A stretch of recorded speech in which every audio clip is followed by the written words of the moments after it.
እግዚአብሔር ይመስገን። ያ የምናውቀው አብርሽ፣ ያ የኛ አብርሽ፣ ያ ጨዋው አብርሽ፣ ያ ለሴት ልጅ ክብር ያለው አብርሽ፣ ያ መልካሙ አብርሽ፣ ያ ጨዋው አብርሽ ባለው ለሚስት ሆኖ እንድናል ተመስገን።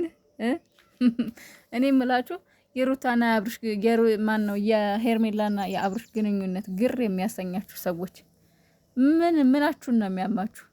እነሱ እኮ በቃ ግልጽ ነው እኮ እያያችሁ ነው እኮ አክታቸውን የሚያደርጉትን ሰው በቃ ውሽማው ናት። ምንድን ነው የምትሉት? ተዋሽመዋል። በቃ ውሽማዋ ነው። ምንድን ነው እያላች ያላችሁት እንዴ? አንድ ወንድ ውሽማው ካልሆነች ሴት ጋር እንዴት ነው የፍቅር ዘፈን እየተገባበዘ እጁን ዳሌዋ ላይ ጭኖ ቂጧ ላይ እጁን አድርጎ እንዴት ነው ሊነሳ የሚችለውን? በዚህ ልክ ምን እያላችሁ ነው? ስለዚህ እነዚህ ልጆች በቃ ግልጽ አድርገዋል። በቃ ግንኙነታቸውን ይፋ አድርገዋል። ባፋቸው አውጥተው አልተናገሩም እንጂ የውሻ ትራፊ ለጅብ አዲሱ ነው ብሏል የሀገሬ ሰው ሲተረትና ሄርሜላ ለማንኛውም ሩታ ትታወር ስለሆነ የእሷን ትራፊ ስለሆነ ለአንቺ ብርቅሽ የሆነው እንደፈለገሽ አድርጊው። ሩታዬ ብቻ ጀግናዋ ጎበዟ አንበሲት ማለት ነው።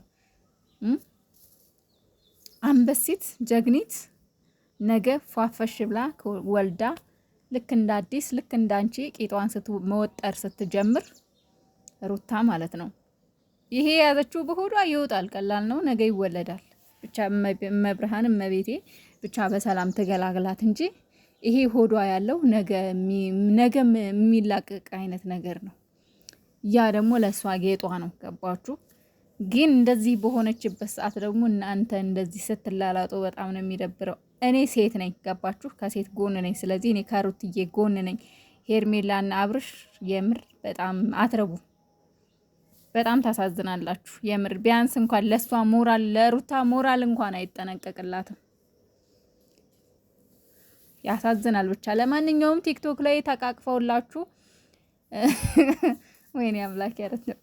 ለሆነ ነገር ልናገር ነበር ግን ይቅርብኝ። ምክንያቱም ባለጌ መባል አልፈልግምና እጁን ዳሌዋ ላይ ጭኖ አንገቱ ላይ ተጠምጥማ ያውና አንቺ ምን አለብሽ ቁጭ ብለሽ የኔን ልብ አንጠልጥለሽ እያለች ሄርሜላ እንግዲህ አይኑን እያይ ከንፈሩ ልስመው ትንሽ ነው እኮ የቀራት።